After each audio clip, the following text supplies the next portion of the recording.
जीतूं तो तुम्हें पाऊं और हारूं तो तेरी हो जाऊं. અને જો આ હોરી ખેલ કેવું છે કે જેમાં આપણે જીતીએ તો પ્રભુ આપણા અને હારીએ તો આપણે પ્રભુને. બંને રીતે આમાં ભક્તોની જીત જ છે. અને એટલા માટે તો આ હોરી ખેલના દિવસો અને આપણો આજે વિરામનો પણ દિવસ કાલે આપણે શ્રવણ કર્યું કે ભગવાનના વિવાહ રૂકમણીજી સાથે થયા. અને કહેવાય કે જ્યારે ભગવાનના લગ્ન રૂકમણીજી સાથે થયા અને એમને જે પુત્ર થયા એમનું નામ છે પ્રદ્યુમ્નજી. એમનું નામ શું છે? અને એમનું પ્રાગટ્ય પણ આજે જ થયું, વસંત પંચમી. પ્રભુના પુત્ર થયા પ્રદ્યુમ્નજી. એ સ્વયં કામદેવ રૂપ કહેવાય. અને એટલે તો આજે મંદિરોમાં કળશની પૂજા એ જ ભાવે થાય છે. અને પ્રદ્યુમ્નજીનું પ્રાગટ્ય પણ આજે માનવામાં આવે છે. અને જુઓ, ભગવાનના લગ્ન જ્યારે રૂકમણીજી સાથે થયા તો આ જગતમાં એમ કહેવાય છે કે જ્યારે જગતમાં કોઈના લગ્ન થાય તો કામ માથે ચડે, કામ હાવી બને. પણ જ્યારે ભગવાન સાથે લગ્ન થાય તો કામ તો પુત્ર બનીને આવે, યાની એ આધીન બને. અને જો આ કથાનો 7મો દિવસ, અને કથાના 7મા દિવસે શુકદેવજી મહારાજ પરીક્ષિતને પ્રાય ભગવાનના અલગ અલગ લગ્નોની કથા સંભળાવે છે. આપણને લાગે છે કે કથાનો 7મો દિવસ કોઈ પણ સમય તક્ષક આવી શકે એમ છે. અને જેને મૃત્યુ પાસે દેખાતું હોય એને તમે કોઈના લગ્નની કેસેટ યા સીડી સંભળાવો, એને ગમશે? હા કે ના તો પાડો. મૃત્યુ નજદીક દેખાતું હોય, કોઈ પણ ક્ષણે કાળ આવી શકે એવી સંભાવના હોય, અને એવા સમયમાં કોઈના લગ્નની વાતો સંભળાઈએ તો એને રસ ન આવે.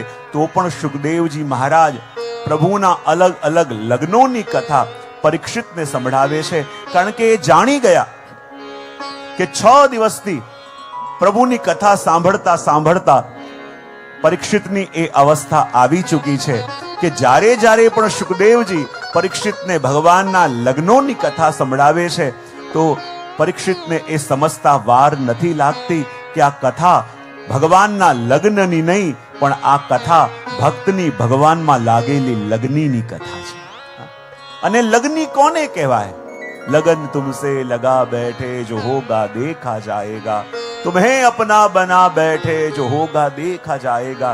અને કહેવાય ને કે એવી લગ્ની પ્રભુમાં લાગી જાય, લાખ દુનિયા છોડાવવાનો પ્રયત્ન કરે અને એ છૂટે ના, એને તો લગ્ની કહેવાય. અને જો આ 10મા સ્કંદની અંદર છે ને, હવે 2 પ્રકારની કામનાઓની વાત આવશે. કેટલા પ્રકારની? જરા ભાવથી બોલો તો ખરા. એક છે ધર્મ સંમત કામના અને બીજું છે ધર્મ વિરુદ્ધ કામના. આ બંને પાત્રોના વર્ણન આવશે. ધર્મ સંમત કામના એટલે પ્રદ્યુમ્નજી અને ધર્મ વિરુદ્ધ કામના એટલે શંબરાસુર.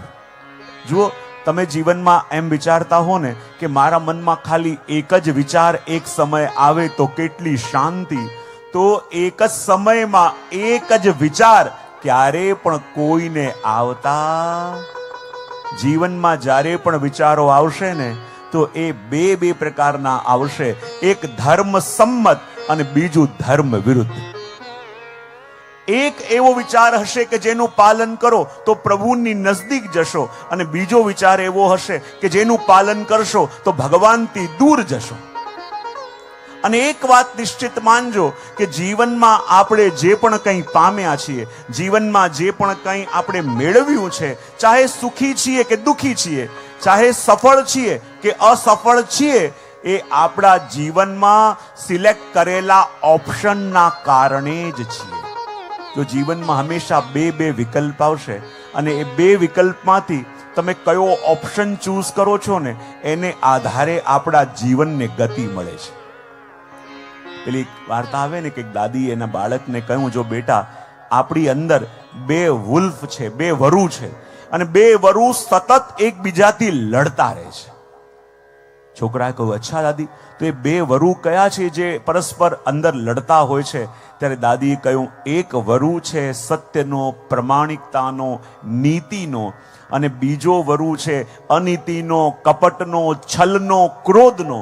અને આ બે વરુઓની લડાઈ આપણી અંદર પ્રત્યેક ક્ષણે ચાલી રહી હોય છે, ત્યારે છોકરાએ કહ્યું, અચ્છા દાદી, આ બંને વુલ્ફ આપણી અંદર લડતા હોય છે તો પછી બંનેમાંથી જીતે છે કોણ?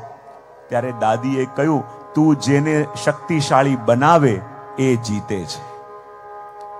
આ કામ, ક્રોધ, લોભ વાળા વુલ્ફને એને જે જોઈતું હોય એવો સંગ આપશો, એને જે જોઈતું હોય એવો આહાર આપશો, એને જે જોઈતું હોય એવા વિચારો આપશો તો એ પ્રબળ બનશે.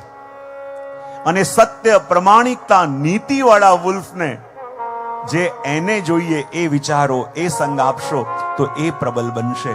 અને અહીંયા બંને પ્રકારના સંકલ્પોની વાત કરી છે. જ્યારે ભગવાનને ત્યાં પ્રદ્યુમ્નજીનું પ્રાગટ્ય થયું તો એ કોણ છે? બોલે ધર્મ સંમત કામના. એવી કામના, એવી ઈચ્છા કે જે આપણને પ્રભુની નજદીક લઈ જાય. અને એ પ્રદ્યુમ્નજીનો પ્રાગટ્ય થયો તો શંબરાસુર વિચલિત થયો.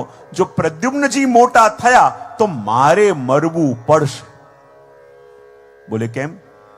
અંધારું ગમે તેટલું ગાઢ કેમ ન હોય, અંધારું ભલે ગમે તેટલા યુગોથી કેમ ના હોય, પણ એક દીવો પ્રગટાવો તો યુગોથી લેલું અંધકાર એક જ ક્ષણમાં દૂર થાય કે ન થાય? હા કે ના તો પાડો. શેની હા પાડી? મેં પૂછ્યું, તું થાય કે ન થાય? તો થાય ની હા પાડી કે ન થાય ની હા પાડી? થાય. યુગો યુગોથી અંધકાર રહેલો હોય પણ એક દીપક પ્રગટાવ અને યુગોથી રહેલો અંધકાર ચાલ્યો જાય. એમ કહેવાય ને કે એક ભગવત સંમત ઈચ્છા આપણા મનમાં જગાવી દઈએ ને, બધા દૂષણો આપોઆપ જવા લાગે. અને જ્યારે પ્રદ્યુમ્નજીનો પ્રાગટ્ય થયું, શંબરાસુરને ખબર પડી, જો પ્રદ્યુમ્નજી મોટા થયા તો મારે મરવું પડશે અને મારે જીવતા રહેવું છે તો શું કરવું પડે? બોલે ભગવાનના પુત્ર પ્રદ્યુમ્નજીને મારે મારી નાખવા જોઈએ. જો એને હું મારી નાખીશ તો પછી હું વધારે જીવી શકીશ. અને એમ વિચાર કરી જ્યારે પ્રદ્યુમ્નજી રૂકમણીજીની પાસે પહોળેલા હતા, શંબરાસુર ચૂપચાપ સ્ત્રીનું રૂપ લઈને આવ્યો અને ભગવાનના પુત્ર પ્રદ્યુમ્નજીને ઉચકીને લઈ ગયો અને એમને મારી નાખવા માટે સાગરની અંદર નાખી દીધા. અને જ્યાં નાનકડા પ્રદ્યુમ્નજીને સાગરમાં નાખ્યા એ જ વખતે એક વિશાળ માછલીએ પોતાનું મુખ ખોલ્યું અને એ મુખની અંદર પ્રદ્યુમ્નજી ગયા. અને કહેવાય કે જ્યારે એક શિકારીએ પાણીમાં જાલ નાખી તો એ જાલની અંદર એ જ માછલી ફસાઈ જે પ્રદ્યુમ્નજીને ગળી ગઈ હતી. જ્યારે શિકારીએ જાલ કાઢી એટલી મોટી માછલી જોઈ, એ વિચાર કરે, આટલા વર્ષોથી હું શિકાર કરું છું પણ આટલી મોટી માછલી આ સુધી મારા જાલમાં આવી નથી, તો એને બજારમાં વેચવા જાઉં એના કરતા આપણા રાજા શંબરાસુરને ભેટમાં આપું. અને એ જ માછલી પાછી કોને ત્યાં ગઈ? શંબરાસુર, કે જેણે પ્રદ્યુમ્નજીને મારવા માટે પાણીમાં નાખ્યા હતા. અને જે માછલી એમને ગળી ગઈ હતી એ જ માછલી પાછી ભેટ ગઈ શંબરાસુરની પાસે. શંબરાસુરે એ માછલીને પોતાની પાકશાળામાં મોકલી અને એની પાકશાળાના જે મુખ્યા હતા એનું નામ હતું માયાવતી. અને આ માયાવતી બીજા કોઈ નહીં, કામદેવના ગત જન્મના પત્ની સ્વયં રતિ હતા. અને રતિએ જ્યારે આ માછલીને કાપી અંદરથી પ્રદ્યુમ્નજીને જોયા અને એને જોઈને અલગ અલગ ભાવ જાગવા લાગ્યા. બોલે કેમ? એ જાણી ગઈ કે આમ બાળકને જોઈને મારા મનમાં આવા ભાવ કેમ જાગે છે. અને ત્યારે નારદજી આવીને બતાવ્યું કે આ બીજા કોઈ નહીં, તારા ગત જન્મના પતિ સ્વયં કામદેવ છે. કે જ્યારે કામદેવ શિવજીને પરેશાન કરવા માટે ગયા અને શિવજીએ તૃતીય નેત્ર ખોલી કામદેવને ભસ્મ કર્યો, અંગ ન રહ્યું, અનંગ કહેવાયા. રતિ રડતા રડતા ગઈ. ત્યારે શિવજીએ કહ્યું કે હવે યદુવંશમાં જ્યારે ભગવાન પ્રગટશે ત્યારે એમને ત્યાં આ કામદેવ પ્રગટશે. અને એ જ પ્રદ્યુમ્નજી રૂપે પ્રગટ્યા. અને જ્યાં થોડા સમયમાં પ્રદ્યુમ્નજી મોટા થવા લાગ્યા. આપણને લાગે થોડા સમયમાં જલ્દી કોઈ મોટું કેમ થઈ જાય? તો પ્રદ્યુમ્નજી કોણ છે? બોલે મનમાં જાગેલી કામના. કોણ છે? જીવનમાં બધાને વધતા વાર લાગે પણ મનમાં જાગેલી કામનાને મોટું સ્વરૂપ ધરતા વાર લાગતી નથી. અને જ્યાં પ્રદ્યુમ્નજી મોટા થવા લાગ્યા અને આ માયાવતી પોતાના હાવભાવ એમની આગળ વ્યક્ત કરવા લાગી. અને જ્યાં હાવભાવ વ્યક્ત કરવા લાગી, પ્રદ્યુમ્નજીને લાગ્યું આમણે તો મને ઉછેરીને મોટો કર્યો છે, તો પછી મારા પ્રત્યે આવા હાવભાવ કેમ વ્યક્ત કરે છે? અને ત્યારે માયાવતીએ એમને કહ્યું કે એ એમના ગયા જન્મના પતિ છે, અને માયાવતીની મદદથી એમણે શંબરાસુરને માર્યો. અને માયાવતી પ્રદ્યુમ્નજીને લઈને આવ્યા અને રૂકમણીજીને પાછા આપ્યા. અને કેટલા સમય પછી પોતાના પુત્રને જોઈને રૂકમણીજી પણ પ્રસન્ન થયા. આગળ પ્રશ્ન પૂછાયો, કૃપા કરીને બતાવો કે અમે એવું સાંભળ્યું છે કે ભગવાનના એક લગ્ન થયા સત્રાજીતની કન્યા સત્યભામાજી સાથે, અને જ્યાં સુધી અમે જાણીએ છીએ સત્રાજીત તો ભગવાનનો સગોત્રી છે, અને શાસ્ત્રોમાં સગોત્રી લગ્ન નિષિદ્ધ છે. તો આવા નિષિદ્ધ પ્રકારના લગ્ન ભગવાને કેમ કર્યા?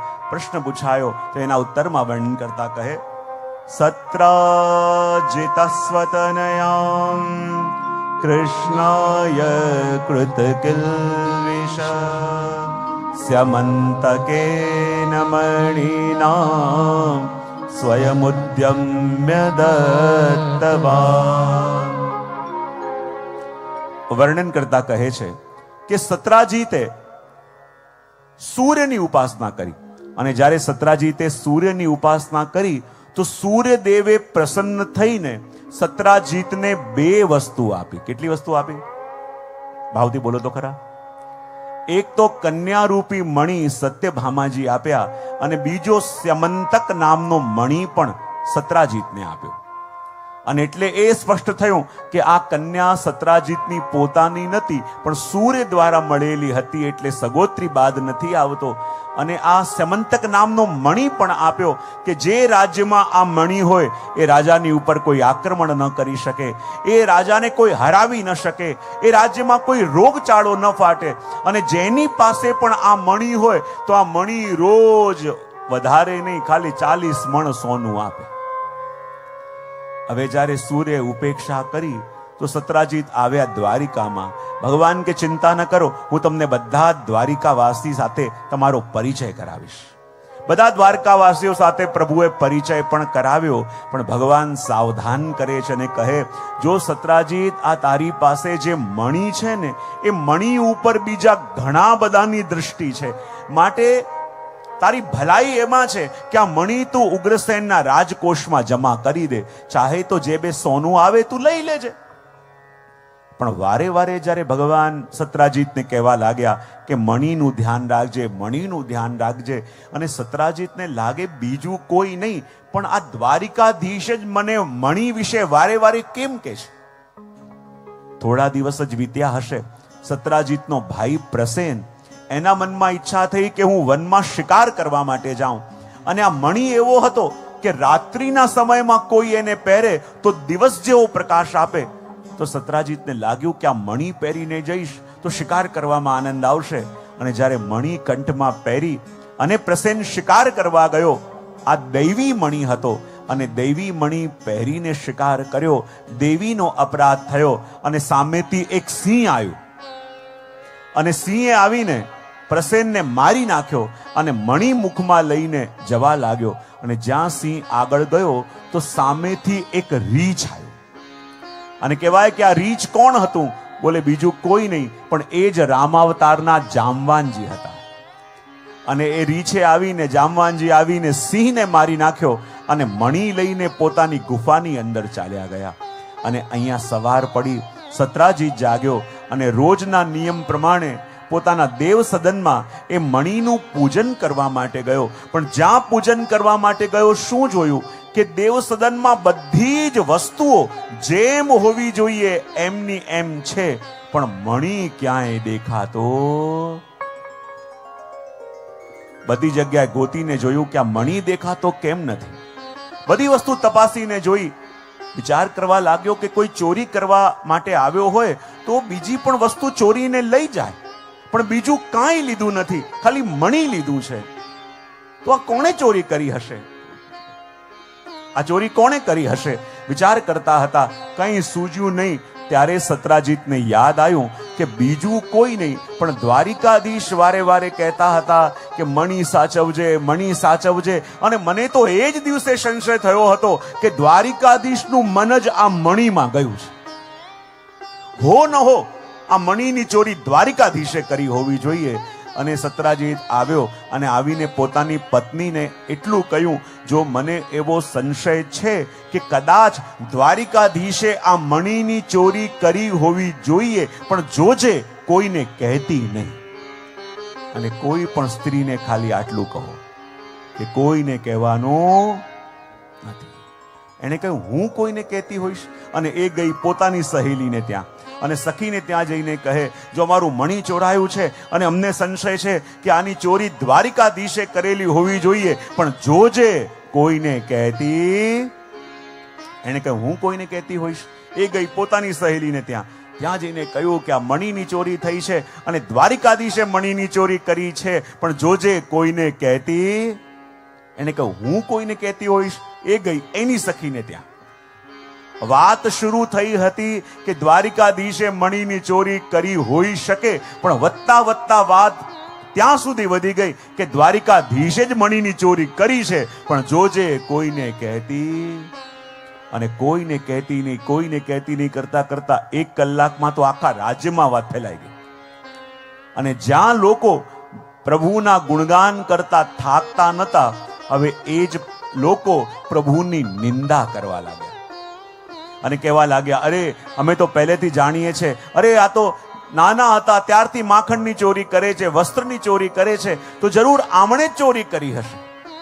અને જ્યાં બધા જ લોકો ભગવાનની ઉપર આક્ષેપ કરવા લાગ્યા, પ્રભુની ઉપર ખોટા નામ આપવા લાગ્યા, ત્યારે ભગવાને કહ્યું કે જો આ છે દુનિયા, જો આ દુનિયા પ્રશંસા કરે તો દુનિયાની પ્રશંસામાં અંજાવાનું નહીં.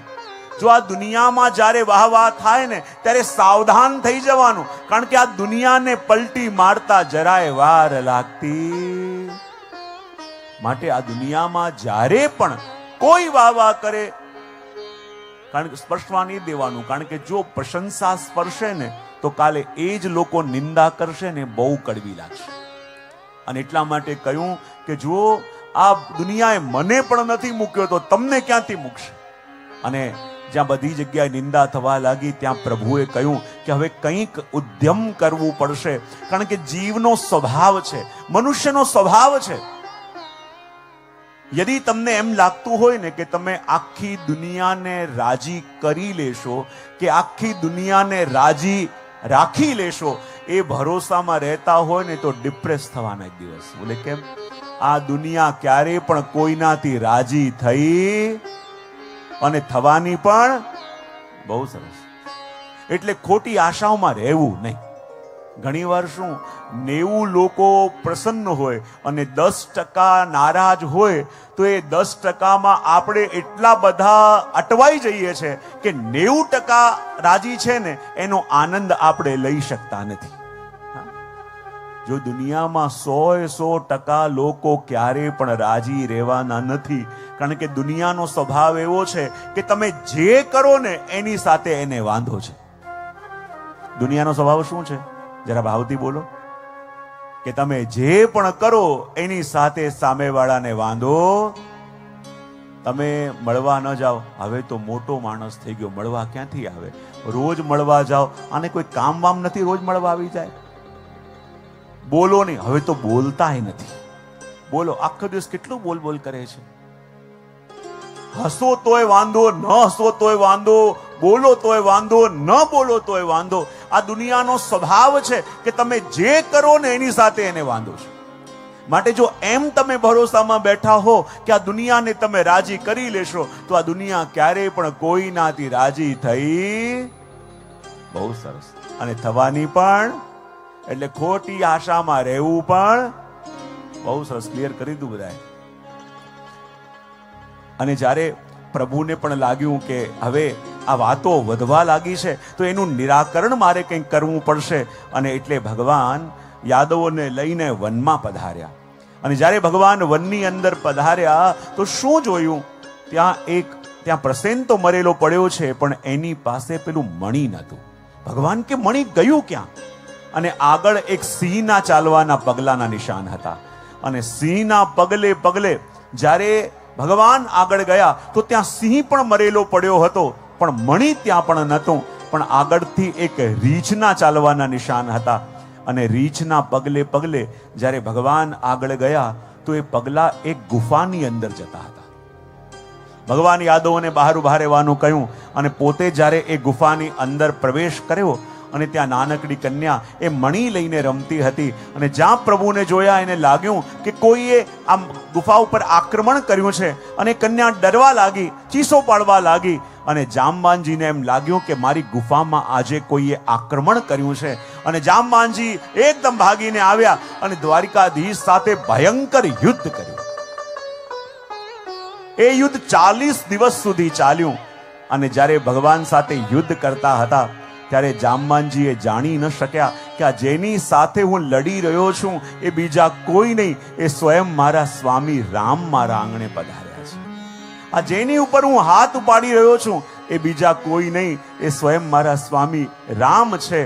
અને જ્યાં ઓળખી ન શક્યા પણ ભગવાને એક મુષ્ટિકાનો પ્રહાર કર્યો અને જામવાનજીને દ્વારિકાધીશમાં ભગવાન રામના દર્શન થયા. અને જ્યારે રામના દર્શન થયા જામવાનજીની આંખોમાં અશ્રુ આવ્યા કે હે પ્રભુ, અમે તો જીવ આપને જાણી ન શક્યા, પણ પ્રભુ આપે આપનો પરિચય મને કેમ ન કરાયો? શા માટે પ્રભુ મારે આપની ઉપર હાથ ઉપાડવો પડ્યો? પ્રભુ આપની સાથે લડવું પડ્યું? પ્રભુ આપે મને પરિચય કેમ ન કરાવ્યો?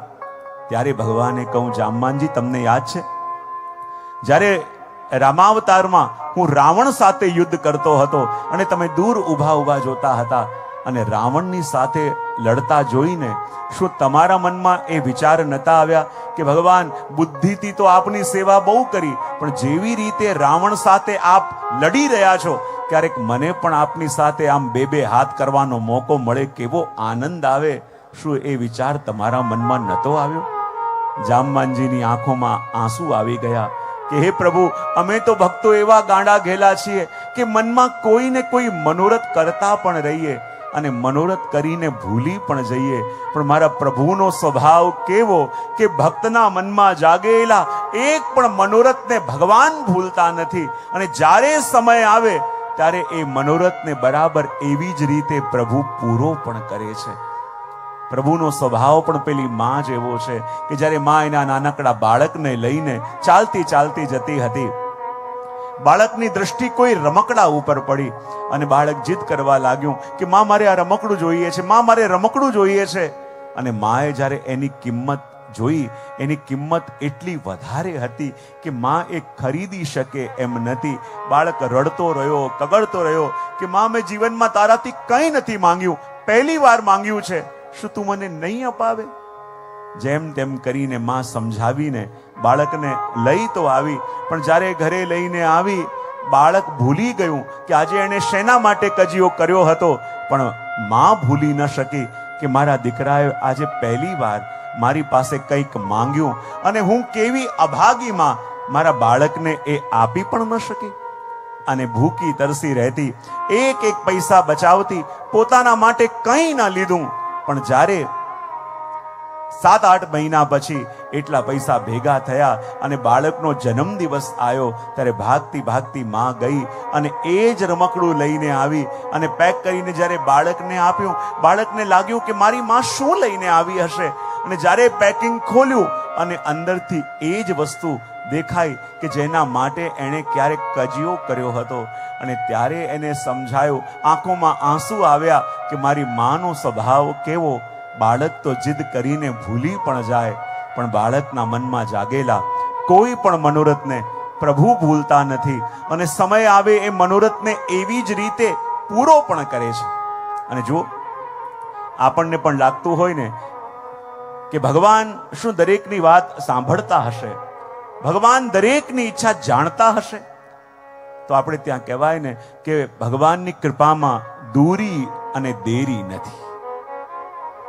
ભક્ત પોતાના મનમાં કોઈ મનોરથ કરે ને તો ભગવાન બંધાય છે અને ભગવાન વિચાર કરે કે એના મનોરથને હું કેવી રીતે પૂરો કરું. થોડા વર્ષો પહેલાની વાત છે, મારે ક્યાંક નેપાળ જવાનું થયું હતું અને નેપાળથી મારે કોઈ ત્યાંના જ શહેરમાં જવાનું હશે તો ત્યાં નાના પ્લેન હોય 4-5 સીટર, એમાં ત્યાં જવાનું હતું. અને જ્યારે એમાં અમે જતા હતા અને અચાનક પ્લેનમાં કોઈ ખરાબી આવી, પ્લેનમાં ખરાબી આવી અને પાયલોટે કહ્યું કે આમાં કંઈક ટેકનિકલ પ્રોબ્લેમ લાગે છે, એને ક્યાંક ઇમરજન્સી લેન્ડ કરવું પડશે. અને અચાનક એ પ્લેનને ત્યાં ઇમરજન્સી લેન્ડ કરવું પડ્યું. ખાલી ગ્રાઉન્ડ જેવું હતું, એરપોર્ટ જેવું પણ હતું નહીં. અને એ ટુરિસ્ટ પ્લેસ હતું, લોકો ત્યાં ટ્રેકિંગ માટે, અન્નપૂર્ણા રેન્જ માટે ત્યાં બધા આવતા. અને ત્યાં જ્યારે આ પ્લેન ઊભું રહ્યું, મેં કહું કેટલી વાર લાગશે, આમાં કોઈ એરપોર્ટ જેવું તો છે નહીં. તો એણે કહ્યું કે 1.5-2 કલાક, કદાચ 3 કલાક પણ લાગે. તો મેં કહ્યું કે અહીંયા ક્યાંક બેસવાની કઈ જગ્યા તો છે નહીં. પણ સામે માર્કેટ જેવું હતું, કારણ કે ટુરિસ્ટ પ્લેસ હતું, બધા ટ્રેકર્સ ત્યાં આવતા. તો ત્યાં નાનકડું સ્ટ્રીટ હતું અને ત્યાં બંને સાઈડ દુકાન હતી. મેં કહું વાર લાગે એવી હોય તો જરાક ખાલી વોક કરીને આવી જાઓ. એ લોકોએ કહ્યું કે ભલે વોક કરીને આવી જાઓ, પણ 1 કલાકમાં આવી જજો. મેં કહ્યું ઠીક છે. હવે વોક કરતા કરતા હું એ સ્ટ્રીટમાં ગયો ને, ત્યાં અચાનક વેધર બદલાયું અને એવો ધોધમાર વરસાદ. અને હું એકલો હતો, એટલે ત્યાં એક દુકાન હતી. એ દુકાનની અંદર હું ચાલ્યો ગયો, કારણ કે બહુ વરસાદ આવતો હતો. હવે એ દુકાનની અંદર બધા જરીના ગોટા અને બધી જરીના બધા વસ્તુઓ એ મળતી હતી. એટલે ઊભો વરસાદ બહાર હતો, એ હું જોતો હતો.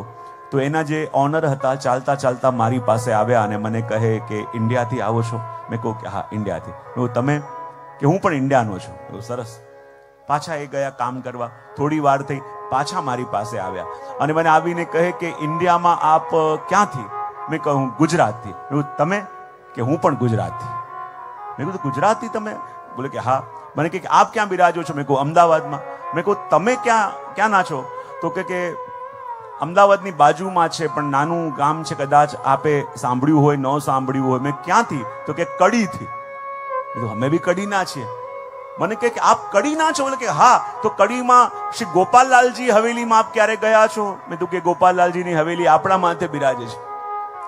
તમે અહીંયા ક્યાંથી? અને એમણે કહ્યું કે આપ ગોપાલલાલજી હવેલીના મહારાષ્ટ્રીના પરિવારથી? મેં કહ્યું હા. તો એ તો એવો રડવા લાગ્યો. મેં કહ્યું શું થયું? શું? બોલે આખું નાનપણ અમારું ત્યાં કડીમાં વીત્યું અને નાનપણમાં અમે ગોપાલલાલજીની હવેલીમાં જ રમવા જતા, ત્યાં જ બગીચામાં રમતા. મેં કહ્યું તમે અહીંયા ક્યાંથી? તો કે મારા લગ્ન અહીંયા થયા અને મારા સસરાની અહીંયા દુકાન હતી. અને જ્યારે 15-20 વર્ષ પહેલા મારા સસરાનું અવસાન થયું, એમના પરિવારમાં બીજું કોઈ નહોતું. એટલે મારે હવે કડી છોડીને આ દુકાનનું ધ્યાન રાખવા માટે મારા પરિવાર સાથે અહીંયા શિફ્ટ થવું પડ્યું. અને આ ટુરિસ્ટ પ્લેસ છે, 12 મહિના ટુરિસ્ટ આવે, એટલે દુકાન બંધ કરીને ક્યાંય જવાય પણ નહીં. અને 15-20 વર્ષથી અહીંયા હું રહી રહ્યો છું, પણ એક પણ દિવસ એવો ગયો નહીં હોય કે રાતે સૂતા પહેલા શ્રી ગોપાલલાલજીનું ચિત્ર જોઈને આંખમાં આંસુ નહીં આવ્યા હોય કે આટલો સમય થયો, પ્રભુ આપના દર્શન ક્યારે થાય? અને એ જ વખતે ખબર પડી કે હવેલીના જ આચાર્યશ્રી છે. તો એણે ઘરે ફોન કર્યો અને ત્યાં એના પત્ની, એના બાળકો બધા જૂના આલ્બમ લઈને આવ્યા અને મને બતાવે કે જોજે, જ્યારે નાના હતા ત્યારે કોઈ પણ અમારા ઘરમાં પ્રસંગ હોય, અહીંયા જ ગોપાલલાલજીને ત્યાં ઉત્સવ કરતા. કોઈ પણ પ્રસંગ અમારે ત્યાં હોય ને, ત્યારે ઠાકોરજીનો નવો સાજ અને વસ્ત્ર કરાવતા. અને જ્યાં એમના પત્ની આવીને એ તો ધ્રુસકે રડવા લાગ્યા. અને જ્યાં ધ્રુસકે રડવા લાગ્યા, મેં કહ્યું શું થયું? ત્યારે એમના પત્ની કહ્યું કે જે હજી કાલની વાત છે, અમે જે પણ આ જરીનો સામાન બધો મંગાવીએ છીએ ને, બનારસથી મંગાવીએ છીએ. અને બનારસથી જ્યારે કાલે જ એક માણસ બધું સામાન લઈને આવ્યો અને મારા પતિએ જ્યાં થેલો ખોલ્યો અને જ્યાં જરીના વસ્ત્રો જોયા અને એમની આંખમાં આંસુ આવી ગયા કે એક દિવસ હતો, ઘરમાં કંઈ પણ નવા વસ્ત્ર લઈને આવીએ ત્યારે ગોપાલલાલજીનો નવો સાજ આપણે કરાવતા. અને આજે આ વસ્ત્ર જોઈને મને લાગે છે કે આ વસ્ત્રો મારા પ્રભુને લાયક છે, મારા શ્રી ગોપાલલાલજીને લાયક છે. પણ આ ગામમાંથી તો કોઈ એવી કુરિયર સર્વિસ પણ નથી કે જે કડી સામાન લઈ જતી હોય. અહીંયા એવી કોઈ વ્યવસ્થા નથી કે જેથી એ વસ્તુ ત્યાં મોકલી શકાય. હજી કાલની વાત છે, કાલે પ્રભુને યાદ કરીને રડતા હતા અને જુઓ, પ્રભુએ આજે આપને અહીંયા સ્વયં મોકલી દીધા. અને એ જરીના વસ્ત્ર એને અમને પધરાયા અને આજે ઠાકોરજી એ વસ્ત્ર અને એ સાજ પોતે ધરાવે છે. વિચાર કરો, ક્યાં કોઈના મનની અંદર એ વિચાર આવ્યો? અને એ ગામમાં ન કોઈ કુરિયર સર્વિસ, ન ત્યાંથી મોકલવાની કોઈ વ્યવસ્થા. અને હું જવાનો હતો ક્યાંક, પણ ત્યાં જ પ્લેનનું બગડ્યું, ત્યાં જ ફ્લાઇટને રોકાવી. અને એમાંથી જ્યારે હું વોક કરવા ગયો, 300 થી 400 દુકાનો હતી, પણ ખબર નહીં વરસાદ આવ્યો. અને એ જ ટાઈમે વરસાદ આવ્યો કે જ્યારે એ દુકાનની બહાર હું હતો. અને આટલી બધી દુકાનોમાંથી એ જ દુકાનની અંદર મારું જવું, એ જ વ્યક્તિ આવીને આ વાત કહેવી, ત્યારે આપણને લાગે જીવ મનમાં મનોરથ તો કરે છે, પણ મનોરથ કરીને એ તો ભૂલી જાય છે, પણ જીવના મનમાં જાગેલા કોઈ પણ મનોરથને આપણા પ્રભુ ભૂલતા નથી. અને આપણને લાગે કે કેમ પૂરું થશે, કેમ થશે, પણ જ્યારે જીવના મનમાં મનોરથ હોય ને, એને કેવી રીતે પૂરો કરવો છે એ પણ ઠાકોરજીએ નિશ્ચિત કરીને રાખેલું હોય છે. અને એ દિવસે અનુભવ કર્યો, ક્યાં જવા નીકળ્યા હોઈએ અને ક્યાં પહોંચાડી દે, અને એ જ દુકાનમાં જવાનું થાય. હજી તો એક દિવસ પહેલા એને મનોરથ કર્યો કે આ વસ્ત્ર, આ સાજ મારે કડીમાં ઠાકોરજીને ધરાવવા છે, પણ બીજો વિચાર આવ્યો હશે, આ મોકલાશે કેવી રીતે, લઈને કોણ જશે, અહીંયાથી કેવી રીતે મોકલીશ. એટલે તો આપણા આચાર્યો કહે, જીવનું કર્તવ્ય છે ખાલી મનમાં મનોરથ કરતા રહેવું. અને મનમાં મનોરથ કરતા રહીએ ને તો ઠાકોરજી કેવી રીતે અને ક્યારે એ પૂરો કરાવી દેશે એ આપણને કલ્પના પણ ન થાય. અને જ્યારે આવી કૃપા પ્રભુની જોઈ કે પ્રભુ જુઓ આ જીવની ઉપર કૃપા કરવા માટે આપ આવી લીલા કરો છો, ત્યારે જામાંજીએ પ્રભુ પાસે ક્ષમા પણ માંગી, અને ક્ષમા માંગીને સમંતક મણિ તો ભગવાનને આપ્યું, અને પ્રાયશ્ચિત માટે પોતાની કન્યારૂપી મણિ જામવતીજીને પણ પ્રભુને આપ્યા. પ્રભુ પાછા આવ્યા અને જ્યારે એ મણિ લઈને સત્રાજીતને આપ્યો, અને બધા લોકો કહેવા લાગ્યા, જો આ સત્રાજીતે ખોટો આક્ષેપ પ્રભુની ઉપર કર્યો હતો, અરે મણિ તો ક્યાં હતું અને ભગવાનની ઉપર આક્ષેપ કર્યો. અને જ્યાં આવી રીતે ગામના લોકોને ખબર પડી કે આ મણિની ચોરી દ્વારિકાધીશે નથી કરી, આ તો સત્રાજીતે ખોટો આક્ષેપ મૂક્યો હતો, અને જ્યાં ગામના લોકોને ખબર પડી, ગામના લોકોએ પાછી પલટી મારી. ગામના લોકો કે અમે તો પહેલા જ કહેતા હતા દ્વારિકાધીશ આવું કરે જ નહીં, અમે તો પહેલેથી કહેતા હતા પ્રભુ આવું ક્યારે કરે જ નહીં, આ તો સત્રાજીત ખોટો છે. ભગવાન કહે, જો આ છે દુનિયા, આ દુનિયાને પલટી મારતા વાર લાગતી. હજાર તમે સારું કરીને થાકો, પણ એને એ જોવામાં ઇન્ટરેસ્ટ નથી કે શું સારું કર્યું છે, એને એ જોવામાં ઇન્ટરેસ્ટ છે કે ક્યાં ચૂક્યા.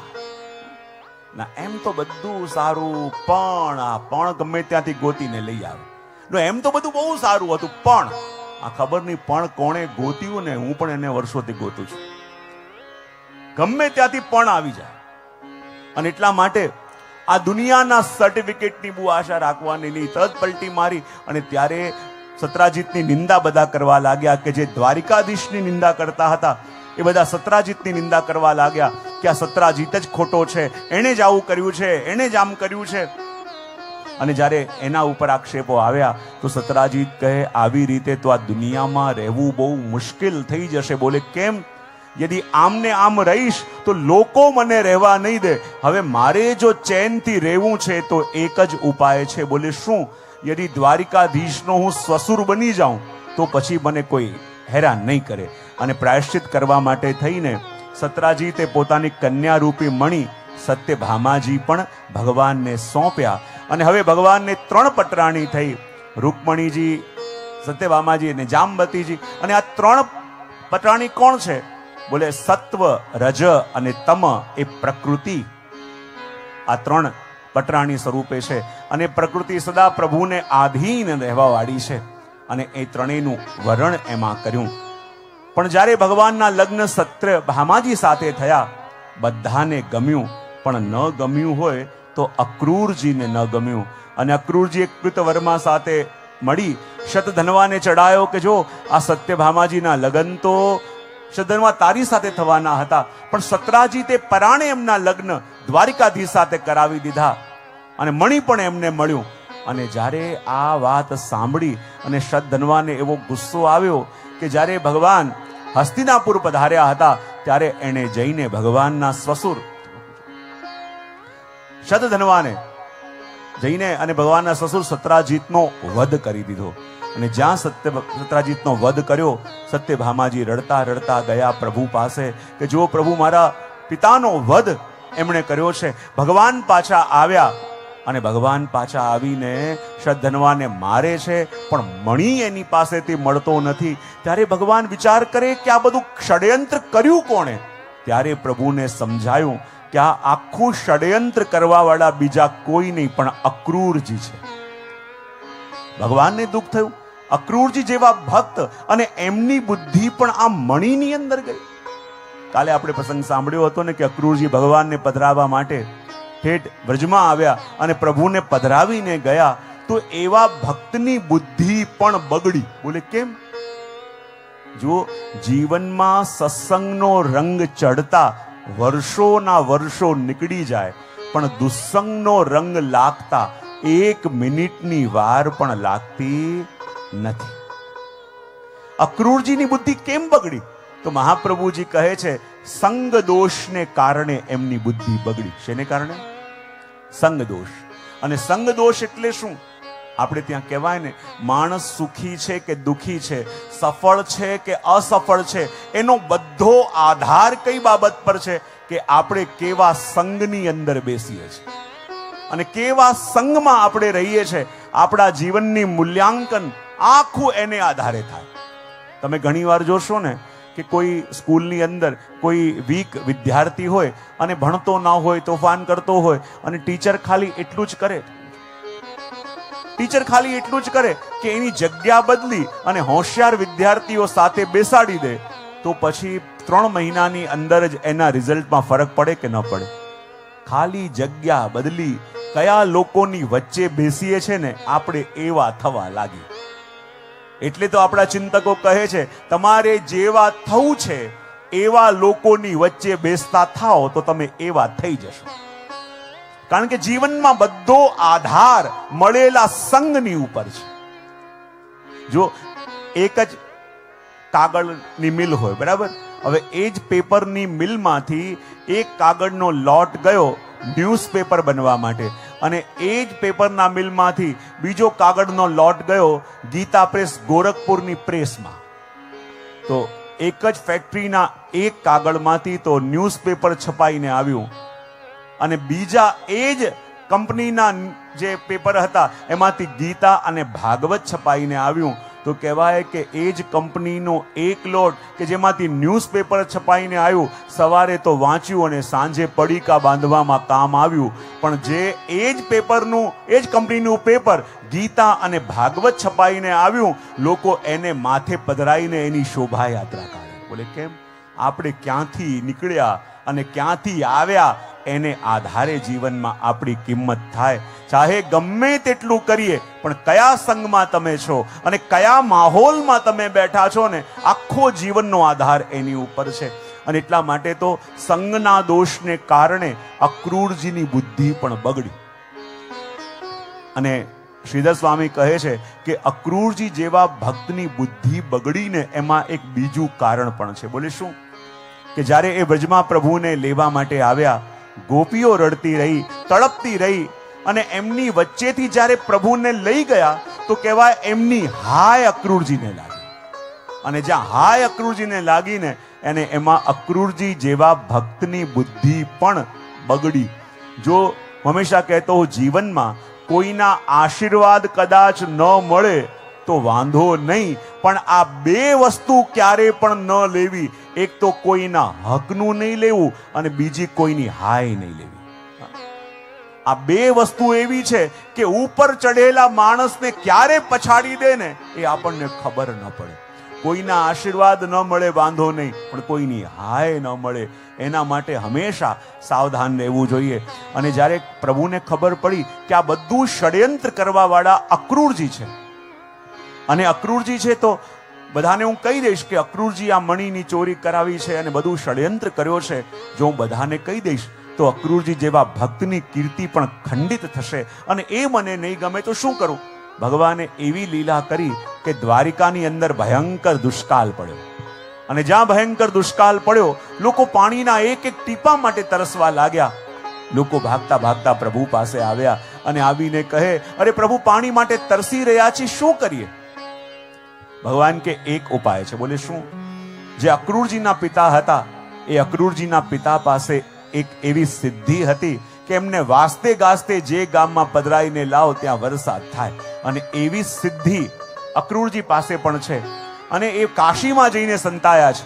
એમને ગોતી અને વાસ્તે ગાસ્તે અહીંયા દ્વારિકા લઈને આવો તો વરસાદ થશે. બધા લોકો ગોતવા માટે ગયા કાશી. અક્રૂરજીને ગોત્યા. અક્રૂરજી આવા નતા માંગતા, પણ બધા કે અમે જોઈએ કેમ નથી આવતા. અને અક્રૂરજીને પકડીને જ્યાં વાસ્તે ગાસ્તે દ્વારિકા લઈને આવ્યા. આવતાની સાથે વરસાદ થયો તો અક્રૂરજીનો જય જયકાર થયો. જો કેવા ભગવદી છે. આવતાની સાથે વરસાદ થયો અને જ્યાં પ્રભુ પાસે ગયા, પ્રભુએ કહ્યું, કાકા પેલું મણિ ક્યાં છે? અને મણિ પણ મળી ગયું અને ભક્તની કીર્તિ ખંડિત પણ ન થવા દીધી અને બંને કાર્યોને ભગવાને સાધી લીધા. આગળ પ્રસંગ આવે છે કે જ્યારે ભગવાન અર્જુનની સાથે વિચરણ કરવા માટે જતા હતા અને પ્રભુએ શું જોયું કે યમુનાજીની અંદર એક કન્યા ઊભી ઊભી તપસ્યા કરી રહી છે. ભગવાને કહ્યું, જાઓ અર્જુન પૂછીને આવો કે કન્યા કોણ છે અને કેમ તપ કરી રહી છે. અને જ્યારે ભગવાન અર્જુનને મોકલે છે અને અર્જુને પરિચય માંગ્યો તો એ કન્યા પરિચય આપતા કહે છે, કાલિંદીતિ સમાખ્યાતા વસામી યમુના જલે. બોલે મારું નામ કાલિંદી છે અને પ્રભુને પતિ રૂપે પામવા માટે હું તપ કરી રહી છું. અને ભગવાને ચતુર્થ વિવાહ કર્યા કાલિંદીજી સાથે. બોલીએ દ્વારિકાધીશ. ચતુર્થ વિવાહ કાલિંદીજી સાથે કર્યા. અને હું કાયમ આ પોઈન્ટ આવે ત્યારે એક વસ્તુ ક્લિયર હું કરતો હોઉં છું કે ભગવાને ચતુર્થ વિવાહ કાલિંદીજી સાથે કર્યા તો યમુનાજી અને કાલિંદીજી બંને એક છે કે અલગ અલગ છે? એક છે તો કેવી રીતે અને અલગ અલગ છે તો શું ભેદ? કેટલી શાંતિ છવાઈ ગઈ. એક પ્રશ્ન મૂકો એટલે એકદમ નિરાશ થઈ જાય. તો યમુનાજી અને કાલિંદીજી બંને એક છે કે અલગ અલગ છે? હા, એક છે તો કેવી રીતે અને અલગ અલગ છે તો શું ભેદ? ચલો સૌથી પહેલા યમુનાજી અને કાલિંદીજી એક જ છે એવું માનતા હોય આંગળી ઊંચી કરો.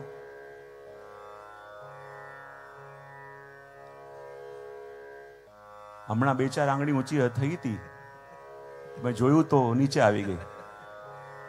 ક્યાં ગયા? પાછા ઊંચા કરો હાથ. બહુ સરસ. યમુનાજી અને કાલિંદીજી એક છે માનતા હો.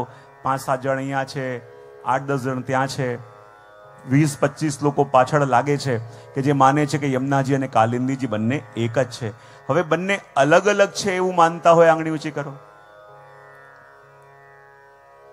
લગભગ 100-1 જણ એવા હશે કે જે માની રહ્યા છે કે યમુનાજી અને કાલિંદીજી બંને અલગ અલગ છે. તો 50 લોકો માને છે કે બંને એક છે. 100 લોકો એમ માને છે કે બંને અલગ અલગ છે. આ બાકી બધાનું શું? બોલે જે પણ જવાબ આવે અમે તો આ જ કહેવાના હતા, પણ ક્યાં બધાની સામે બોલવું, આમ શો ઓફ કરવું અમને ગમતું નથી, માટે જવાબ ન આપ્યો. પણ યમુનાજી અને કાલિંદીજી એ બંને એક જ નથી.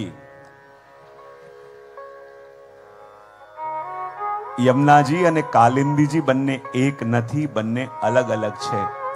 યમુનાજી ઠાકોરજીના ચતુર્થ પ્રિયા છે અને કાલિંદીજી એ ઠાકોરજીના ચતુર્થ પટરાણી છે. યમુનાજી વ્રજલીલામાં છે, કાલિંદીજી દ્વારિકા લીલામાં છે. જોવા જઈએ તો યમુનાજીનું પ્રાગટ્ય પણ સૂર્યમાંથી, કાલિંદીજીનું પ્રાગટ્ય પણ સૂર્યમાંથી. પણ યમુનાજીનું પ્રાગટ્ય સૂર્યના મધ્યમાં બિરાજેલા નારાયણના હૃદયમાંથી અને કાલિંદીજીનું પ્રાગટ્ય આ ભૌતિક સૂર્યમાંથી.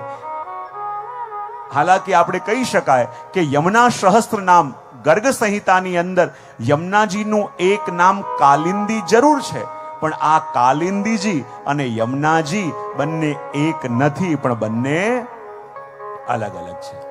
યમુનાજી ઠાકોરજીના ચતુર્થ પ્રિયા છે અને કાલિંદીજી ઠાકોરજીના ચતુર્થ પટરાણી છે. એ ભેદ અહીંયા આપણને આચાર્ય ચરણ બતાવે છે. પછી આગળ વર્ણન આવે છે પ્રભુના અન્ય વિવાહોનો. અને જેમ જેમ સમય વ્યતીત થયો એમ કહેવાય છે કે પ્રભુના અન્ય વિવાહો પણ થયા. અને અન્ય વિવાહોની સાથે સાથે, કારણ કે આપે મુખ્ય અષ્ટપટરાણીની વાત કરી અને અષ્ટપટરાણીનું વર્ણન બી આપણે ત્યાં આવે કે ભગવાનના પછી વિવાહ થયા મિત્રવિંદાજી સાથે, સત્યાજી સાથે, લક્ષ્મણાજી સાથે, ભદ્રાજી સાથે. બોલો દ્વારિકા. અને આ ભગવાનની અષ્ટધા પ્રકૃતિ એ અષ્ટપટરાણી છે કે જે સદા ભગવાનને વશ છે અને ભગવાને એમનું વરણ પણ કર્યું.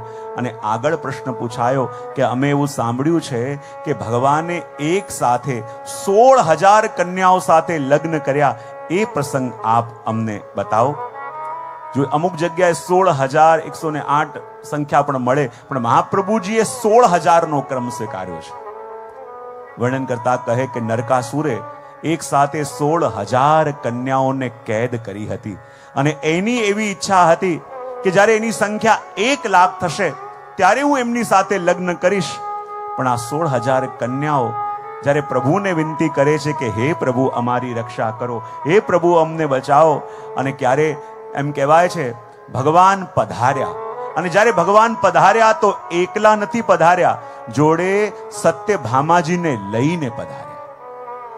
આપણને લાગે ભગવાન જ્યારે પધાર્યા તો સત્યભામાજીને લઈને નરકાસુરને ત્યાં કેમ પધાર્યા? તો આચાર્ય ચરણ કહે કે નરકાસુર એ ભૂદેવીનો પુત્ર હતો. કોનો? બોલો તો ખરા.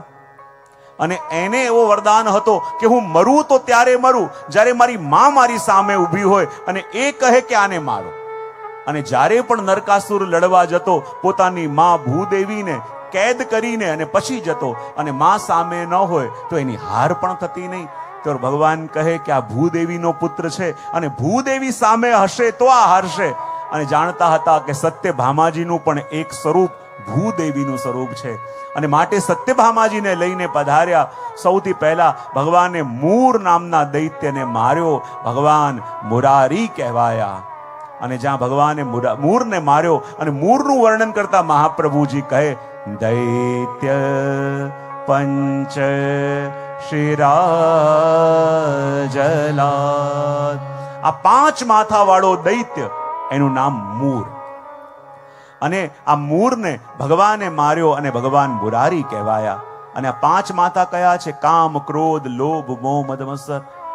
જ્યારે જ્યારે પ્રભુની સેવામાં બેઠા હોઈએ ત્યારે આ મૂર છે એનું કામ શું છે કે ભક્તને ભગવાન સાથે મળવા ના દેવું. ભક્તને ભગવાનને મળવા ના દેવું એ કાર્ય મૂરનું. અને મૂરને જ્યારે માર્યો અને ભગવાને આવી નરકાસુરને પરાસ્ત કર્યા અને 16,000 કન્યાઓને મુક્ત કરી અને મુક્ત કરીને કહ્યું કે હવે તમે આઝાદ છો, તમે તમારા ઘરે જઈ શકો છો, તમારા પરિવાર પાસે જઈ શકો છો, હવે તમે કોઈના બંધનમાં નથી. પણ એ 16,000 કન્યાઓ માથું નીચે કરીને ઊભી છે અને કહી રહી છે કે હે પ્રભુ અમને આજ્ઞા આપો કે હમણાં જલમાં કૂદીને અમે સમાપ્ત થઈ જઈએ, પોતાના પ્રાણોને આહુતિ આપી દઈએ. ભગવાન કે અરે તમે હવે કોઈના કેદમાં નથી, તમે મુક્ત છો અને હવે તમે કોઈના બંધનમાં નથી, તમે તમારા ઘરે જઈ શકો છો. ત્યારે એ 16,000 કન્યાઓ નીચું માથું કરીને ઊભી છે અને કહી રહી છે કે પ્રભુ આપ આ સમાજને જાણતા નથી, અમે પવિત્ર છીએ, અમે શુદ્ધ છીએ, પણ આટલા સમય સુધી આ દૈત્યના કેદમાં હતા અને હવે સમાજમાં જઈશું, સમાજ અમારો સ્વીકાર નહીં કરે, અમારે અપમાનિત થઈને જીવવું પડશે. એના કરતા પ્રભુ આજ્ઞા આપો કે હમણાં જલમાં કૂદીને પોતાને સમાપ્ત કરી દઈએ. અપમાનિત થઈને પલ પલ મરવું પડે એના કરતા એક વારમાં જ મરવાની આજ્ઞા પ્રભુ આપી દો. પ્રભુ વિચાર કરે જેની રક્ષા મેં કરી એ મરવાની વાત કેમ કરે? પ્રભુ કહે તમને કોઈ કઈ નહીં કહે. એ કહે પ્રભુ આપ જગતને જાણતા નથી, હવે દુનિયા અમારો સ્વીકાર નહીં કરે, હવે દુનિયા અમારા ઉપર લાંછન લગાડશે, દુનિયા અમારા ઉપર આક્ષેપો કરશે.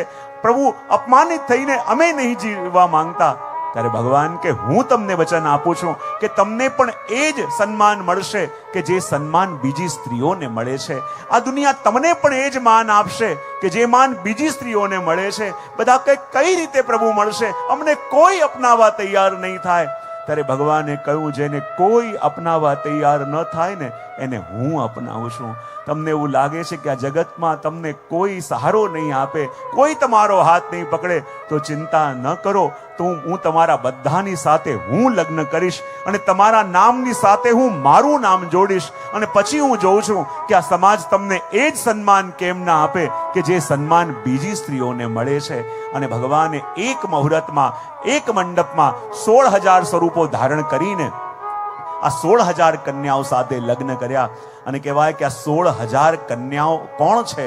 આપણા શરીરની અંદર રહેલી 16,000 નાડીઓ માનો એ જ 16,000 કન્યા છે. અને ભગવાન એની સાથે વર્ણ કરી રહ્યા છે. અને કાયમ આ પ્રસંગે કહેતો હોઉં કે જ્યારે પહેલો દિવસ શોભાયાત્રા નીકળી ત્યારે માનવાનું ભગવાન બરાત લઈને નીકળી ચૂક્યા છે. અને કથાનો 7મો દિવસ ત્યારે હું કહું કે હવે આ મંડપ એ કથાનો મંડપ નહીં પણ તમારા પ્રભુ સાથેના લગ્નનો મંડપ છે. અને કથાનો 7મો દિવસ એટલે ભગવાન બારાત લઈને કોઈ પણ ક્ષણે આવતા હશે.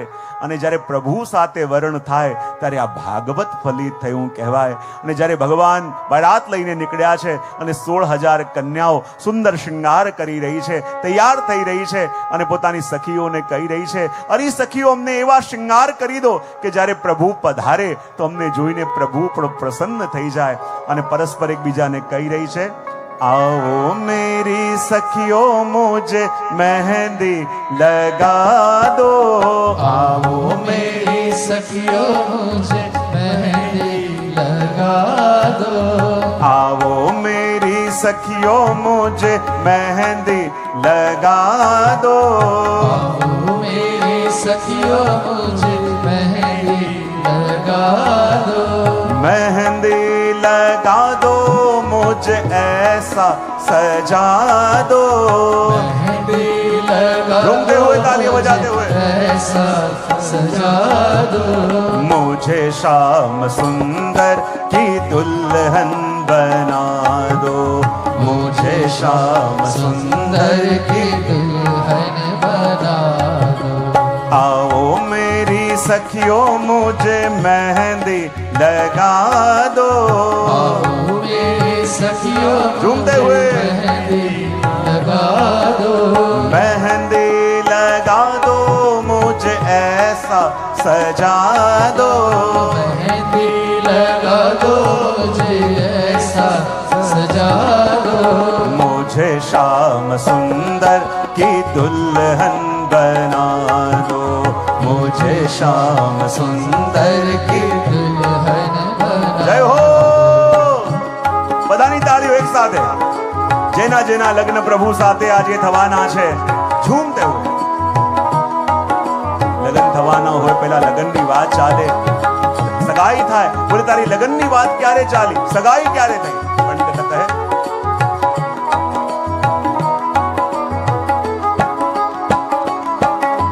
सत्संग में मेरी बात चलाई, सत्संग में मेरी बात चलाई, सदगुरु ने मेरी कीनी सगाई, सद्गुरु ने मेरी की सगाई, सत्संग में मेरी बात चलाई, सत्संग में मेरी बात चलाई, सदगुरु ने मेरी कीनी सगाई, सद्गुरु ने मेरी की सगाई, उनको बुला के हाथ लेवा तो करा दो, उनको बुला के हाथ लेवा तो करा दो, मुझे शाम सुंदर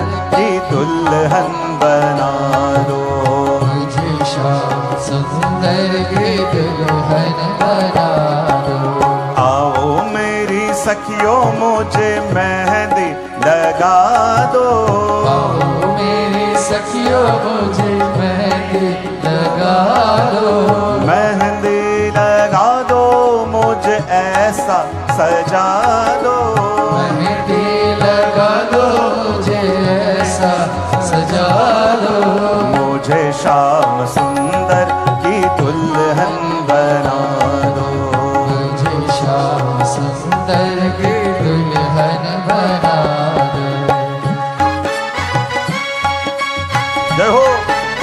તાળીઓ સાથે.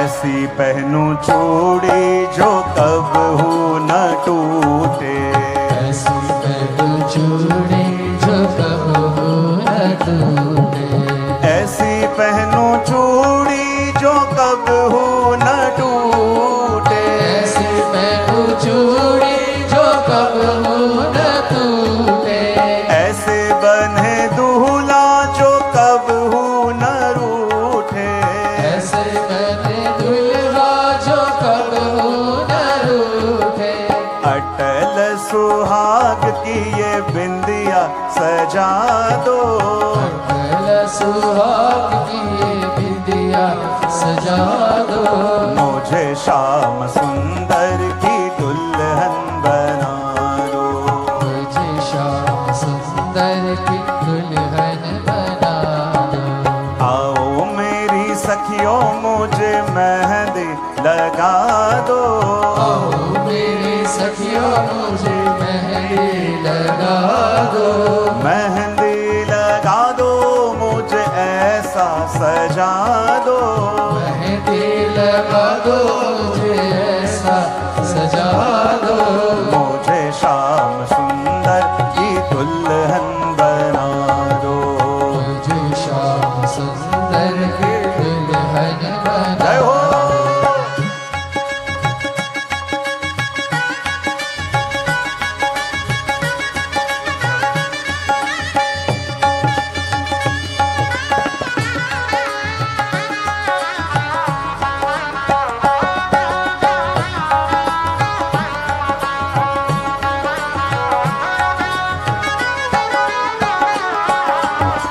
घुंघरू में बांध के शाम को रिझाऊंगी, घुंघरू में बांध के शाम को भी जाऊंगी, घुंघरू में बांध के शाम को रिझाऊंगी, घुंघरू में बांध के शाम को ले जाऊंगी, मन का एक तारा लेके शाम शाम गाऊंगी, मन का एक तारा लेके शाम शाम गाऊंगी, हाँ मोहन मोहन गाऊंगी, मोहन मोहन गाऊंगी, हाँ गिरधर गिरधर गाऊंगी, गिरधर गिरधर गाऊंगी, मन का एक तारा लेके शाम शाम गाऊंगी, मन का एक तारा लेके शाम शाम गाऊंगी, सदगुरु बुला के मुझे विदा तो करा दो, सतगुरु बुला के मुझे विदा तो करा दो, मुझे श्याम सुंदर की दुल्हन बना दो, मुझे श्याम सुंदर की दुल्हन बना दो, आओ मेरी सखियों मुझे मेहंदी लगा दो, आओ मेरे सखियों मुझे मेहंदी लगा दो, मेहंदी लगा दो मुझे ऐसा सजा दो, मेहंदी लगा दो मुझे ऐसा सजा दो, मुझे श्याम सुंदर की दुल्हन बना दो, मुझे श्याम सुंदर की दुल्हन बना दो, मुझे मेरे मोहन की दुल्हन बना दो, मुझे मेरे मोहन की दुल्हन बना दो, हाँ दुल्हन बना दो, दुल्हन बना दो, हाँ दुल्हन बना दो, दुल्हन बना दो, मुझे श्याम सुंदर की दुल्हन बना दो, मुझे श्याम सुंदर की दुल्हन बना દો. અને આમ ભગવાને એક જ મુહૂર્તમાં એક જ મંડપમાં 16,000 કન્યાઓ સાથે લગ્ન ભગવાને કર્યા. અને આગળ પ્રશ્ન પૂછાયો, કૃપા કરીને બતાવો કે ભગવાનના પુત્ર થયા પ્રદ્યુમ્નજી અને એમના પુત્ર થયા અનિરુદ્ધલાલજી અને એમના લગ્ન થયા બાણાસુરની કન્યા ઉષા સાથે. કૃપા કરીને એ પ્રસંગ સંભળાવો. ને ત્યારે વર્ણન કરતા કહે છે કે જ્યારે બાણાસુરે શિવજીની આરાધના કરી, શિવજી પ્રસન્ન થયા અને માંગવાનું કહ્યું, ત્યારે બાણાસુરે કહ્યું, પ્રભુ 10,000 હાથોનું સામર્થ્ય મને આપો અને એવી શક્તિ આપો કે હું અજય થઈ જાઉં, મને કોઈ જીતી ન શકે. ત્યારે શિવજી કહ્યું, જો બાણાસુર તું અજય થઈ જઈશ, તને કોઈ જીતી નહીં શકે, પણ જે દિવસે તારા રથની ધજા નીચે પડશે એ દિવસે તને કોઈ પરાસ્ત કરશે. અને મહાપ્રભુજી કહે કે વરદાન એવું મળ્યું કે કોઈ જીતી નહીં શકે, પણ જે દિવસે રથની ધજા નીચે પડશે તને કોઈ પરાસ્ત કરશે. અને મહાપ્રભુજી કહે એનો મતલબ શું થાય? તેનો મતલબ એમ થાય કે શિવજીએ કહ્યું કે જો બાણાસુર તારા ઉપર કોઈ ચઢાઈ નહીં કરી શકે, તને કોઈ હરાવી નહીં શકે, જ્યાં સુધી તારા રથની ધજા ફરકતી હશે. અને રથની ધજા ફરકવી એટલે શું? બોલે જ્યાં સુધી તારા પરિવારની અંદર બધા અનુકૂળ રહેશે, એનો મતલબ એમ કે રથની ધજા ફરકી રહી છે. પણ જે દિવસે તારા પરિવારના કોઈ વ્યક્તિ દ્વારા એવું કાર્ય થાય કે દુનિયાની આંગળી તારા તરફ ઉઠે, ત્યારે માનજો કે રથની ધજા પડી અને ત્યારે કોઈ બહારની શક્તિ તમારા ઉપર ચઢાઈ કરશે. થયું પણ એવું. બાણાસુરની કન્યા ઉષા એકવાર સૂતી હતી અને સ્વપ્નમાં એક સુંદર યુવાનના દર્શન એને થયા. અને જ્યાં સ્વપ્નમાં સુંદર યુવાનનું દર્શન કર્યું અને દર્શન કરતાની સાથે એના પ્રેમમાં એ પડી ગઈ. મનોમન પોતાના પતિ એને માની લીધા. અને જ્યાં નેત્ર ખોલ્યા રડવા લાગી કે જેને મેં મારા સ્વામી માન્યા છે, જેની સાથે મેં પ્રેમ કર્યો છે, એ ક્યાં છે? કેમે કરીને એને ગોતીને લાવ. બધા કહેવા લાગ્યા, તમે સ્વપ્નમાં કોના દર્શન કર્યા છે અમને કેવી રીતે ખબર હોય? પણ ઉષા કહે ના, જ્યાં સુધી એમને ગોતીને ન લાવ હું જીવતી ન રહી શકું. અને ત્યાં એમની એક સખી હતી જેનું નામ હતું ચિત્રલેખા. અને ચિત્રલેખાની પાસે એવી શક્તિ હતી કે એની સામે જેનું પણ વર્ણન કરવામાં આવે એ વર્ણન સાંભળીને હૂબહૂ એના જેવું ચિત્ર બનાવી દીધું. ચિત્રલેખાને લઈને આવ્યા અને ઉષાને કહ્યું કે તું બતાવ, તે જે સ્વપ્નમાં જેના દર્શન કર્યા એ કેવા છે? ઉષાએ આંખો બંધ કરી અને વર્ણન કરવા લાગી. આવા ઘુંઘરાલા એના કેશ છે, આવા એની આંખો છે, આવી એની નાસિકા છે, આવા એના અધર છે. જેમ જેમ વર્ણન કરતી ગઈ ચિત્રલેખા ચિત્ર બનાવતી ગઈ. અને જ્યાં વર્ણન પૂરું થયું, ચિત્ર પણ પૂરું થયું અને ચિત્ર બતાવીને કહેવા લાગી, ચિત્રલેખા શું એ આવા લાગે છે? અને ઉષા એકદમ ઊભી થઈ ગઈ. અરે આજ તો છે જેની સાથે મેં પ્રેમ કર્યો છે, જેને પોતાના સ્વામી માન્યા છે. અને જ્યાં આ ચિત્ર જોઈને બધા કહેવા લાગ્યા, અરે જાણે છે આ કોણ છે? બોલે કોણ? આ તો દ્વારિકાધીશના પૌત્ર અનિરુદ્ધલાલજી છે. એની સાથે તારા લગ્ન કેમ થઈ શકે? ઉષા કે કંઈ પણ થાય, મારે તો એમની સાથે જ લગ્ન કરવા છે. અને જ્યારે કોઈ ઉપાય ન દેખાયો ત્યારે એમ કહેવાય છે કે ચિત્રલેખાની મદદથી વાયુ માર્ગે ગયા અને જ્યારે અનિરુદ્ધલાલજી સૂતા હતા એમના પલંગ સાથે એમનું હરણ કરીને ઉષા લઈ આવી, પોતાના મહેલમાં રાખ્યા. અને જ્યાં બંને વાતો કરતા તો દ્વારપાલને ખબર પડી કે રાજકુમારીના મહેલમાં કોઈ રહે છે. અને વાત બહાર ફેલાવા લાગી અને એમ કરતા કરતા આખા ગામમાં વાતો થવા લાગી. અને જ્યાં આખા ગામમાં વાતો થવા લાગી ત્યાં જે બાણાસુરની રથની ધજા હમણાં સુધી ઉડતી હતી બરાબર, પણ જ્યાં ગામમાં નિંદા થવા લાગી ત્યારે માનો રથની ધજા નીચે પડી. અને ત્યાં જ નારદજી આવ્યા પ્રભુ પાસે અને કહે, પ્રભુ આપનો આખો પરિવાર ક્યાં છે? પ્રભુએ બધાને બોલાવ્યા. બધા તો આવ્યા પણ અનિરુદ્ધલાલજી ન આવ્યા. ત્યારે ખબર પડી કે એમને તો બાણાસુરે કેદ કર્યા છે. અને ત્યારે ભગવાન ત્યાં પધાર્યા. અને આગળ વર્ણન આવે છે નર્ગ રાજાનું. જ્યારે ભગવાનના બાળકો રમતા હતા તો ત્યાં કૂવા પાસે એક કાચિંડો હતો અને કાચિંડાને જોઈને બાળકો ડરી ગયા. પ્રભુ પધાર્યા, જલ છાંટ્યું. ત્યારે દિવ્ય દેહ ધારણ કરીને એ પ્રભુના ધામમાં ગયો. પૂછ્યું એ કોણ હતો? તો કહે એ રાજા નૃગ હતો. અને રાજા નૃગના માટે કહેવાય છે કે એમણે પોતાના જીવનમાં કરોડો ગાયોનું દાન કર્યું. તો મહાપ્રભુજી કહે છે કે કરોડો ગાયોનું દાન કેવી રીતે કોઈ કરી શકે? કરોડો ગાય રાખી ક્યાં, અને જેને આપી એણે ક્યાં રાખી? તો મહાપ્રભુજી કહે છે કે યદિ એક ગાયનું દાન પણ ઉત્તમ મુહૂર્તમાં થાય તો એક ગાય દાનનું પુણ્ય 100 ગાય દાન બરાબર થઈ જાય. એક જ ગાયનું દાન ઉત્તમ મુહૂર્તમાં અને ઉત્તમ સંકલ્પ સાથે કરીએ તો એક ગાય દાનનું પુણ્ય 1000 ગાય દાન બરાબર થાય. એક જ ગાયનું દાન ઉત્તમ મુહૂર્તમાં, ઉત્તમ સંકલ્પ સાથે અને ઉત્તમ ભૂમિમાં થાય તો એક ગાય દાનનું ફળ 1 લાખ ગાય દાન બરાબર. અને એક જ ગાયનું દાન ઉત્તમ મુહૂર્તમાં, ઉત્તમ સંકલ્પ સાથે, ઉત્તમ ભૂમિમાં અને ઉત્તમ પાત્રને થાય તો એક ગાય દાનનું ફળ 1 કરોડ ગાયના દાન બરાબર થાય. અને એવી રીતે નૃગ રાજાએ કરોડો ગાયોનું દાનનું ફળ અર્જિત કર્યું હતું. પણ એકવાર શું થયું, એક બ્રાહ્મણને દાનમાં આપેલી ગાય ફરી એમની ગૌશાળામાં આવી ગઈ અને ભૂલથી એ બીજા બ્રાહ્મણને દાનમાં અપાઈ ગઈ અને શ્રાપ મળ્યું કે તમે નર્કમાં જશો. અને નર્ક યાતના રૂપ આ કાચિંડાની યોનિમાં પીડિત હતા અને ભગવાને એમનો ઉદ્ધાર કર્યો. અને આગળ પ્રસંગ આવે છે કે દાઉજી આવીને ભગવાનને કહ્યું, અરે કનૈયા, મને તો વ્રજની બહુ યાદ આવે છે, શું તને યાદ નથી આવતી? ચાલ આપણે એકવાર વ્રજમાં જઈને આવીએ. ત્યારે ભગવાને કહ્યું, દાદા ભૈયા, મને તો આવવાની ઈચ્છા બહુ છે, પણ રાજકાજની થોડી જવાબદારી છે, હું પછી આવીશ, પહેલા આપ પધારો. અને એમ કહેવાય કે દાઉજી પણ વ્રજમાં પધાર્યા અને વર્ણન મળે છે કે ત્યારે દાઉજીએ પણ ત્યાં રાસ કર્યો.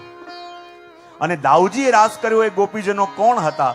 તો કેવા પંચમસ્કંદના 25મા અધ્યાયમાં જે નાગ કન્યાઓની કથા આવે છે, દાઉજી શેષ અવતાર છે અને એમની સાથે જેનો સંબંધ છે એવી અનેક નાગ કન્યાઓ પણ ગોપી રૂપે પ્રગટી હતી. એમની સાથે દાઉજીએ રાસ કર્યો. રાસ કરતા કરતા યમુનાજીને બોલાવ્યા અને યમુનાજી ન પધાર્યા. દાઉજી ક્રોધિત થયા અને જ્યાં પ્રભુનો આવેશ એમની અંદર આવ્યો ત્યારે ગૌર વર્ણના દાઉજી શ્યામ વર્ણના થયા. અને જુઓ, જ્યારે જ્યારે પણ દાઉજીની અંદર પ્રભુનો આવેશ આવે ત્યારે ગૌર વર્ણના દાઉજી શ્યામ વર્ણના થઈ જાય. અને આપણા પુષ્ટિ માર્ગમાં એ જ સ્વરૂપ આપણે ત્યાં આરાધ્ય છે. જો દાઉજી છે તો ગૌર, પણ જ્યાં જ્યાં આપણી હવેલીઓમાં દાઉજીનું સ્વરૂપ બિરાજતું હોય ને, તમે જોજો એ શ્યામ સ્વરૂપ બિરાજે છે, ભગવાનના આવેશવાળું. એ વર્ણન અહીંયા કહ્યું. અને પછી ભગવાને પૌંડ્રકનો પણ ઉદ્ધાર કર્યો. એના પછી ભગવાનના ગૃહસ્થાશ્રમનું વર્ણન આવે છે કે ભગવાને પેલા રૂકમણીજીના પત્રને યાદ કર્યો અને કહ્યું, જ્યારે રૂકમણીજીએ પત્ર લખ્યો હતો તો અક્ષરો બહુ સારા હતા, વિચારો બહુ સારા હતા, પણ એમાં રૂકમણીજીએ લખ્યું હતું કે પ્રભુ જેવા જ્ઞાની આપ એવી હું, જેવા સુંદર આપ એવી હું. પ્રભુ કે પત્ર તો બહુ સારું હતું, પણ એમાં આપ થોડું ઓછું, પણ હું કંઈક વધારે હતું. અને પ્રભુ આવ્યા અને રૂકમણીજીને કહેવા લાગ્યા કે આપનું હરણ કરીને મેં બહુ મોટી ભૂલ કરી દીધી. ક્યાં હું ગોવાળીઓ અને ક્યાં આપ રાજાના દીકરી? જો હજી આપ આજ્ઞા આપો તો કોઈ બીજા શિશુપાલને ગોતવા જાઉં. અને રૂકમણીજી મૂર્છિત થઈને ઢળી પડ્યા કે પ્રભુ, મારી અને આપની બરાબરી તો થાય જ નહીં. પણ શ્રી યમુનાજી કી જય, श्री यमुना जी की जय, श्री यमुना जी की जय, श्री यमुना जी की जय. जय बोलो श्री यमुना जी की जय. सभी एक साथ. जय बोलो श्री यमुना जी की जय. श्री यमुना जी की जय, श्री यमुना जी की जय. श्री यमुना जी की जय, श्री यमुना जी की जय. श्री यमुना जी की जय, श्री यमुना जी की जय. श्री यमुना जी की जय, श्री यमुना जी की जय. जय बोलो श्री यमुना जी की जय. जय बोलो श्री यमुना जी की जय. श्री यमुना जी की जय, श्री यमुना जी की जय. श्री यमुना जी की जय, श्री यमुना जी की जय. एक साथ है. जय बोलो श्री यमुना जी की जय. फिर एक बार. जय बोलो श्री यमुना जी की जय. श्री यमुना जी की जय, श्री यमुना जी की जय, श्री यमुना जी की जय। हाँ जय बोलो श्री यमुना जी की जय, जय बोलो श्री यमुना जी की जय, श्री यमुना जी की जय, श्री यमुना जी की जय, श्री यमुना जी की जय, श्री यमुना जी की जय, श्री यमुना जी की जय। और एक बार जय बोलो श्री यमुना जी की जय, वल्लभ विठ्ठल गिरधारी श्री यमुना जी की बलिहारी, वल्लभ विठ्ठल गिरधारी श्री यमुना जी की बलिहारी, वल्लभ विठ्ठल गिरधारी श्री यमुना जी की बलिहारी, वल्लभ विठ्ठल गिरधारी श्री यमुना जी की बलिहारी। श्री यमुना जी की जय, श्री यमुना जी की जय, यमुना जी की जय, श्री यमुना जी की जय, श्री यमुना जी की जय, श्री यमुना जी की जय, श्री यमुना जी की जय, श्री यमुना जी की जय। एक साथ है। बोलो श्री यमुना जी की जय, और एक बार जय बोलो श्री यमुना जी की जय। ब्रज लीला की सुधि करावे यमुना जी, श्री यमुना जी ब्रज लीला की शुद्धि करावे यमुना जी, श्री यमुना जी ब्रज लीला की सुधि करावे यमुना जी, श्री यमुना जी, ब्रज लीला की शुद्धि करावे यमुना जी, श्री यमुना जी। श्री यमुना जी की जय, श्री यमुना जी की जय, श्री यमुना जी की जय, श्री यमुना जी की जय, श्री यमुना जी की जय, श्री यमुना जी की जय, श्री यमुना जी की जय, श्री यमुना जी की जय।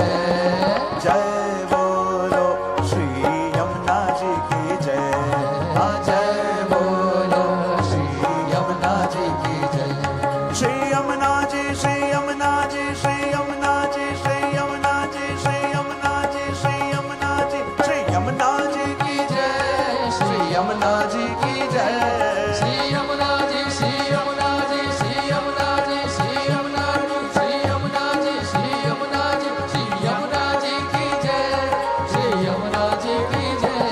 हाँ जय बोलो श्री यमुना जी की जय, जय बोलो श्री यमुना जी की जय, श्री यमुना जी की जय, श्री यमुना जी की जय, श्री यमुना जी की जय, श्री यमुना जी की जय। एक साथ है। जय बोलो श्री यमुना जी की जय, और एक बार जय बोलो श्री यमुना जी की जय, हाँ जय बोलो श्री यमुना जी की जय, श्री यमुना जी